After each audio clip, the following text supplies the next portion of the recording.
Le pourquoi du comment, toujours au rendez-vous en 2014. Et très sincèrement, à chaque fois, c'est un pur plaisir de vous retrouver pour votre moment ludique et sympathique.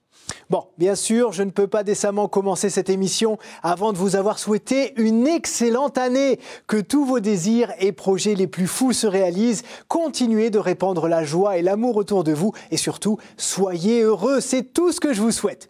Et puis, j'espère aussi que vous avez passé de bonnes fêtes, sans trop d'abus. Non, parce que, je sais pas chez vous, mais chez moi, c'était Byzance, hein. Les petits plats dans les grands, les spécialités familiales, tout ça. Et tiens, justement, est-ce que vous savez pourquoi on évoque Byzance pour parler de l'abondance, de l'opulence et du luxe? Je vous rappelle au passage que Byzance est l'ancien nom d'Istanbul, en Turquie. Non? Vous n'avez pas grande idée sur la question? Bon, ok, d'accord, alors on y va. Direction l'année 667 avant Jésus-Christ. Selon la légende, Byzance a été fondée par un grec dénommé Byzas. Il quitte sa ville de Mégara, à une quarantaine de kilomètres à l'ouest d'Athènes, et traverse la mer Égée. Il remonte vers le nord, emprunte le Bosphore pour arriver sur ce bout de terre qui sépare la mer de Marmara et la mer Noire. C'est là qu'il installe une cité à laquelle il donne son nom et dont il devient roi.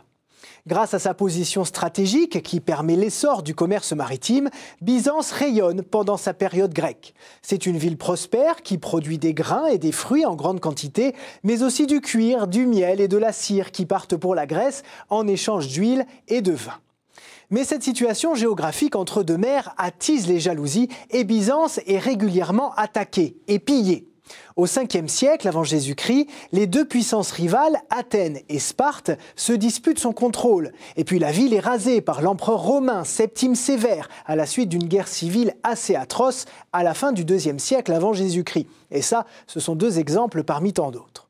Il faudra en fait attendre l'an 330 après Jésus-Christ pour que Byzance connaisse son réel âge d'or grâce à l'empereur romain Constantin. Il lui donne le nom de Constantinople et il en fait la capitale de l'Empire 12 ans après avoir reconnu le christianisme comme religion d'État. Il donne alors carte blanche à ses équipes d'architectes et de décorateurs pour rembellir la cité grecque vieillissante et lui donner le rang de résidence impériale. C'est de cette façon que la ville se pare de centaines d'œuvres d'art plus prestigieuses et précieuses les unes que les autres, acheminées de toutes les provinces de l'Empire. Et voilà déjà une première explication qui justifie la référence à Byzance pour désigner le faste et la démesure, même si on voit bien que c'est plutôt Constantinople qu'il faudrait invoquer, en fait. Mais les trésors artistiques de la capitale ne sont en fait pas les seules surprises qui ont impressionné le voyageur occidental.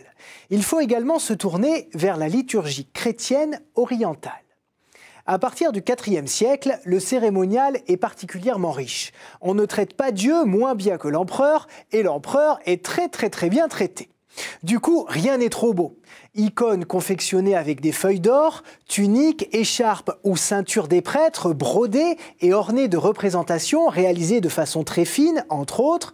Alors, vous imaginez bien, vu de l'Occident, où la liturgie n'avait pas les mêmes moyens ni les mêmes goûts, cette surabondance orientale pour manifester la grandeur et la beauté de Dieu en a stupéfié plus d'un.